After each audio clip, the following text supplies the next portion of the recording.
Apat na multi-factor authentication features ng Facebook na mas magpapalakas at magpapatatag pa ng seguridad ng ating mga accounts. Gawin ang mga ito upang mas maging ligtas ang ating mga accounts mula sa hacking.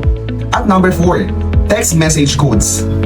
Kapag ito ay activated, magpapadala si Facebook ng code sa ating mga registered numbers kapag tayo ay magla-login. Maganda ito sapagkat hindi basta-basta ma-access ng mga hackers ang ating account kung sakaling alam nila o nakuha nila ang ating username, email, or password. At number 3, authentication apps. Gamit ang mga apps na katulad ng Google Authenticator at Duo Mobile na maaari din namang ma-download mula sa App Store at Google Play.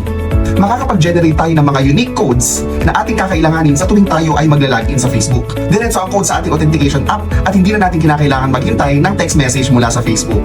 At number 2, recovery codes na pwede natin gamitin kung sakaling mawawalan tayo ng access sa ating mga multi-factor authentication method. Maaari mong i-download at i-print o isulat ang mga pre-generated codes na tayo lang ang nakakaalam.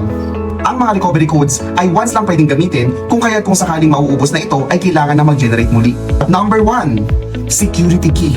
Ito ay ginagamitan ng isang physical na device na kinakailangan mong i-plug in or i-tap sa inyong laptop o computer sa tuwing kayo ay magla-login. Sobrang secure nito dahil diretso na sa hardware ang authentication. Maaari rin tayo makabili nito sa mga legitimate sellers online. Medyo pricey man, pero okay na rin. At least sigurado tayong secured ang ating mga accounts.